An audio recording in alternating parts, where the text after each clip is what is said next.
Now it's time to customize your theme and your home page. So let's do that right away by clicking on Theme. And your marketplace comes with the KeenShare theme that you'll be able to customize just like you want. Let's see how it looks by default. So when you haven't customized anything, your marketplace looks like this. But of course, we're going to change that. So go back to the admin dashboard, click on Customize, and here we'll select General. We're going to upload a header image. So I'm going to show you what I'm talking about the header image. It's right here. Instead of a simple text, we can have a nice logo image. So let's upload it right now. And we're also going to customize the favicon to make it even more personalized. Okay, click Save. And now you can see your uploaded images. And let's have a quick look.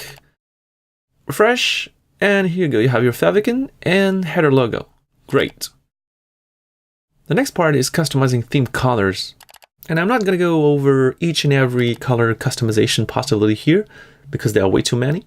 Just know that you can pretty much customize anything on your marketplace.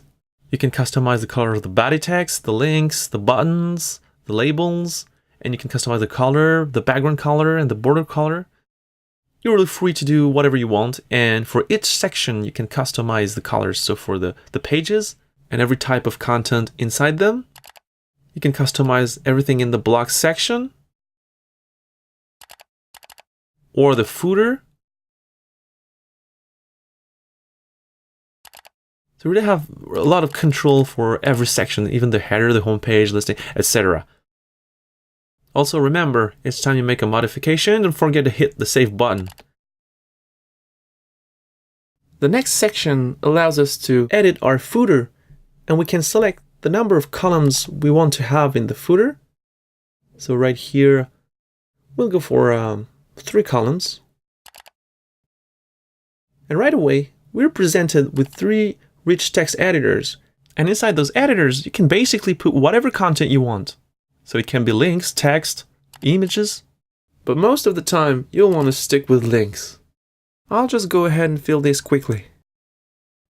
Alright. Now that our footer columns are filled, let's get to social media links. So all you have to do is to enable it and insert your usernames for each social media. So here we'll use Facebook, Twitter, and YouTube. And let's not forget to save our changes. And if we go back to our home page, let's see how it looks now. We have our 3 columns footer and the social media links. Perfect. Here's our home page, and it's not very personal, isn't it? So let's go and customize it. So first head over to your dashboard and go to Theme and Customize, and this time click on Home Page. Your home page is divided into 6 different blocks, and the first of them is the welcome block, which you see right here. Alright, let's customize our welcome block. And just a side note, the blocks are all toggled on by default, but if you don't want to show a block on the home page, you can simply turn it off by toggling it off here. So we're going to upload a nice background image for our welcome block.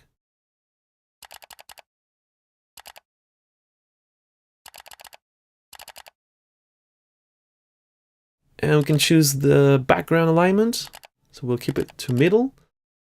You can even have a background video if you want. You just have to put the link here and it'll show on your homepage. Next, you can change the title, of course. Here you want to put your headline. And change the text under the headline. Usually, it'll be your value proposition.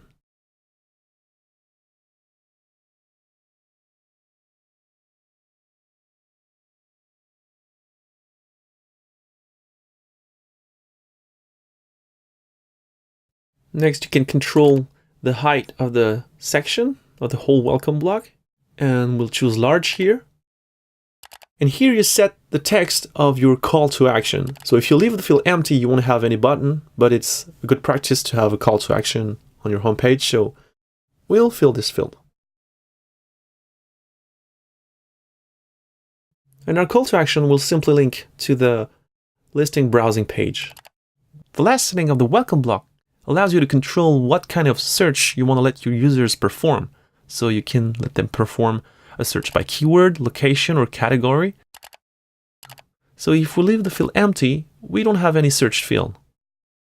We'll just have the text and the call to action. But of course, it's more useful for users to be able to search by keyword. So let's just do that. And now you see the search bar, and people will be able to enter keywords and search gigs on your marketplace. Next is the featured categories block, and it allows you to show 3 categories right under the welcome block. So you can customize the title,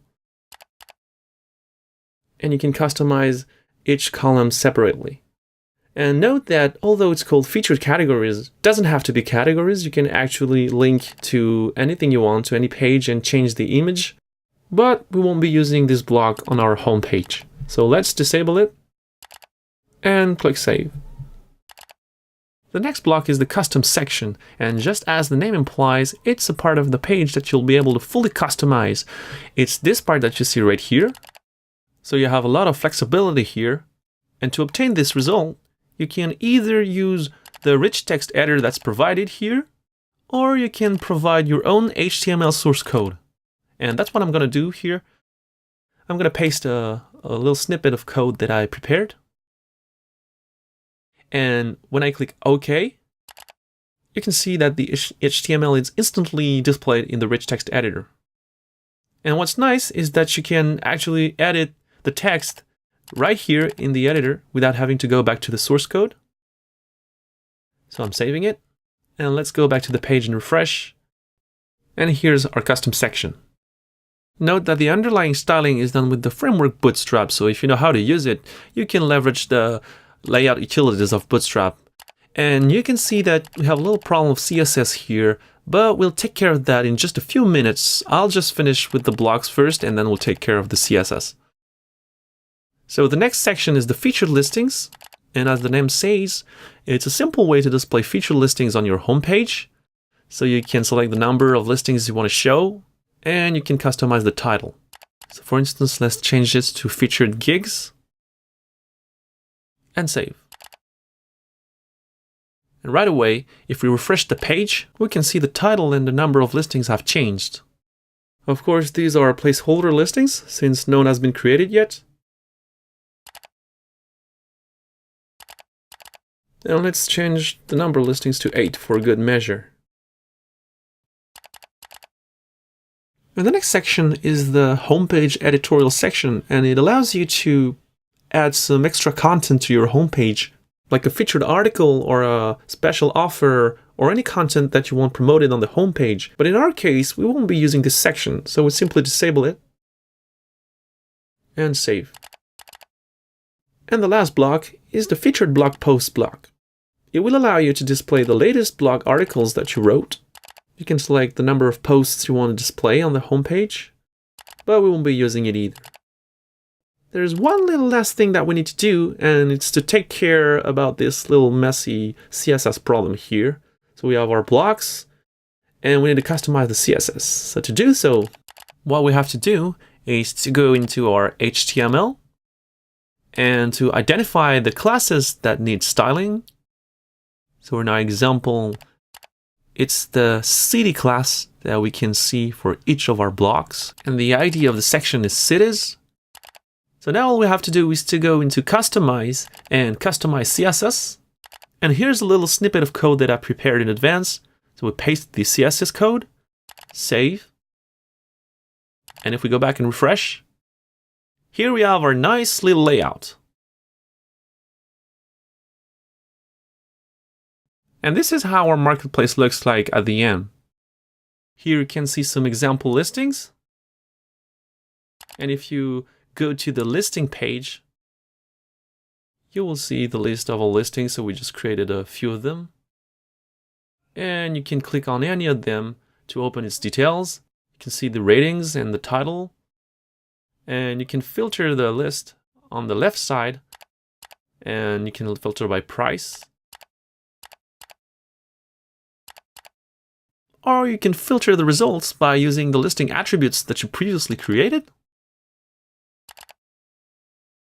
And there you have it, a fully functioning service marketplace in under 45 minutes. How cool is that?